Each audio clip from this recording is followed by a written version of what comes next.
ਅਗਲੀ ਖਬਰ ਜਿਹੜੀ ਆ ਉਹ ਇਲੀਨੋਇਸ ਸਟੇਟ ਤੋਂ ਆ ਰਹੀ ਹੈ, ਜਿੱਥੇ ਕਿ ਡੈਮੋਕ੍ਰੈਟਿਕ ਪ੍ਰਾਇਮਰੀ ਸੀਗੀ। ਤੇ ਲੱਗਦਾ ਕਹਿੰਦੇ ਵੀ ਕਾਲੇ ਮੂਲ ਦੀ ਜਿਹੜੀ ਬੀਬੀ ਹੈਗੀ ਆ ਜੂਲੀਆਨਾ ਸਟੈਟਨ, ਛੇਵੀਂ ਜਿਹੜੀ ਸੈਨੇਟਰ ਬਣ ਸਕਦੀ ਹੈਗੀ ਆ ਕਾਲੇ ਮੂਲ ਦੀ।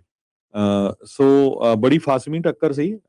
ਜੂਲੀਆਨਾ ਸਟੈਟਨ ਦੇ ਨਾਲ ਅਗੇਂਸਟ ਤਿੰਨ ਹੋਰ ਦੋ ਕੈਂਡੀਡੇਟ ਸੀ। ਰਾਜਾ ਕ੍ਰਿਸ਼ਨਾ ਮੂਰਤੀ, ਇਹ ਭਾਰਤੀ ਮੂਲ ਦਾ ਬੜਾ ਬਿਲੀਅਨੇਅਰ ਬੰਦਾ, ਤੇ ਇਹਦਾ ਬੜਾ ਜ਼ੋਰ ਸੀ। ਸਾਰੇ ਇਹਨੂੰ ਫਰੰਟ ਰਨਰ ਕਹਿ ਰਹੇ ਸੀ। ਰੋਬਨ ਕੈਲੀ, ਇਹ ਵੀ ਇੱਕ ਕਾਲੇ ਮੂਲ ਦੀ ਹੋਰ ਬੀਬੀ ਸੀ। ਜੂਲੀਆਨਾ ਸਟੈਟਨ ਨੂੰ 4,73,750 ਵੋਟਾਂ ਪਈਆਂ, ਰਾਜਾ ਕ੍ਰਿਸ਼ਨਾ ਮੂਰਤੀ ਨੂੰ 3,92,342 ਤੇ ਰੋਬਨ ਕੈਲੀ ਨੂੰ 2,13,415। ਜਿਹੜੇ ਉੱਥੇ ਇਲੀਨੋਇਸ ਦੇ ਗਵਰਨਰ ਹੈਗੇ ਜੇਵੀ ਪ੍ਰਿਜ਼ਕਰ, ਉਹਨਾਂ ਨੇ ਬਹੁਤ ਵੱਡੀ ਜਿਹੜੀ ਸਪੋਰਟ ਆ ਜੂਲੀਆਨਾ ਸਟੈਟਨ ਦੀ ਕੀਤੀ ਹੈਗੀ ਆ। ਉੱਥੇ ਦੀ ਇਸ ਟਾਈਮ ਇਹ ਇਲੀਨੋਇਸ ਸਟੇਟ ਦੀ ਲੈਫਟੀਨੈਂਟ ਗਵਰਨਰ ਆ, ਤੇ ਪੇਸ਼ੇ ਵੱਲੋਂ ਪਹਿਲਾਂ ਵਕੀਲ ਸੀਗੀ। ਇਸ ਕਰਕੇ ਬਾਅਦ ਦੇ ਵਿੱਚ ਇਹ ਪੋਲਿਟਿਕਸ ਦੇ ਵਿੱਚ ਆਈ ਹੈਗੀ ਆ। ਮਿਲੀਅਨਸ ਆਫ ਡਾਲਰ ਜਿਹੜੀ ਆ ਇਸ ਪ੍ਰਾਇਮਰੀ ਦੇ ਉੱਤੇ ਸਪੈਂਡ ਕੀਤੇ ਗਏ ਹੈਗੇ ਆ। ਰਾਜਾ ਕ੍ਰਿਸ਼ਨਾ ਮੂਰਤੀ ਤੇ ਰੋਬਨ ਕੈਲੀ ਨੇ ਬਹੁਤ ਜ਼ਿਆਦਾ ਜ਼ੋਰ ਲਾਇਆ। ਰਾਜਾ ਕ੍ਰਿਸ਼ਨਾ ਮੂਰਤੀ ਨੇ ਤਾਂ $30 ਮਿਲੀਅਨ ਤੱਕ ਜਿਹੜੇ ਆ ਪੈਸੇ ਇਕੱਠੇ ਕੀਤੇ ਸੀ ਇਸ ਇਲੈਕਸ਼ਨ ਦੇ ਲਈ। ਹਰਜੋਤ ਸਿੰਘ ਜੀ, ਇੱਕ ਜਿਹੜੀ ਇਸ ਦੇ ਬਾਰੇ ਦੱਸ ਜਾਈਏ, ਆਰਐਸਐਸ ਦਾ ਬੜਾ ਪੱਕਾ ਪਿੱਠੂ ਸੀਗਾ ਜਿਹੜਾ ਰਾਜਾ ਕ੍ਰਿਸ਼ਨਾ ਜਿਹੜਾ ਮੂਰਤੀ ਹੈ। ਇਸ ਦੇ ਜਿਹੜਾ ਇਹ ਹਾਰਿਆ ਹੈ, ਬੜੀ ਚੰਗੀ ਇੱਕ ਚੀਜ਼ ਜਿਹੜੀ ਇਹ ਵਾਪਰੀ ਆ। ਅਕਸਰ ਡੈਮੋਕ੍ਰੇਟ ਵੀ ਜਿਹੜੇ ਰਾਈਟ ਵਿੰਗ ਵਾਲੇ, ਜਿਹੜੇ ਇੰਡੀਆ ਦੇ ਰਾਈਟ ਵਿੰਗ ਦੇ ਨਾਲ ਏਡੇ ਜ਼ਿਆਦਾ ਜੁੜੇ ਆ, ਉਹ ਇੱਥੇ ਆ ਕੇ ਲੈਫਟਿਸਟ ਬਣ ਕੇ ਜਾਂ ਪ੍ਰੋਗਰੈਸਿਵ ਬਣ ਕੇ ਤੇ ਇੱਥੇ ਦਖਲਅੰਦਾਜ਼ੀ ਜਿਹੜੀ ਉਹ ਕਰ ਰਹੇ ਸੀਗੇ। ਰਾਜਾ ਕ੍ਰਿਸ਼ਨਾ ਮੂਰਤੀ ਦੀ ਇਹ ਇੱਕ ਹਿਸਾਬ ਦੇ ਨਾਲ ਹੁਣ ਹਾਰ ਜਿਹੜੀ ਇੱਥੇ ਹੋਈ ਆ।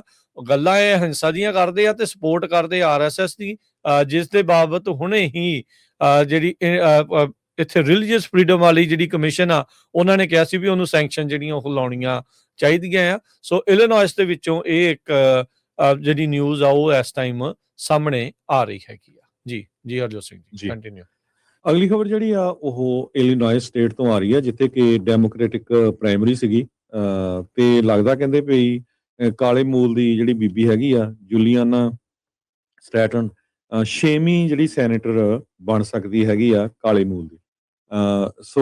ਬੜੀ ਫਾਸਮੀ ਟੱਕਰ ਸੀ। ਜੂਲੀਆਨਾ ਸਟੈਟਨ ਦੇ ਨਾਲ ਅਗੇਂਸਟ ਤਿੰਨ ਹੋਰ ਦੋ ਕੈਂਡੀਡੇਟ ਸੀ। ਰਾਜਾ ਕ੍ਰਿਸ਼ਨਾ ਮੂਰਤੀ, ਇਹ ਭਾਰਤੀ ਮੂਲ ਦਾ ਬੜਾ ਬਿਲੀਅਨੇਅਰ ਬੰਦਾ, ਤੇ ਇਹਦਾ ਬੜਾ ਜ਼ੋਰ ਸੀ। ਸਾਰੇ ਇਹਨੂੰ ਫਰੰਟ ਰਨਰ ਕਹਿ ਰਹੇ ਸੀ। ਰੋਬਨ ਕੈਲੀ, ਇਹ ਵੀ ਇੱਕ ਕਾਲੇ ਮੂਲ ਦੀ ਹੋਰ ਬੀਬੀ ਸੀ।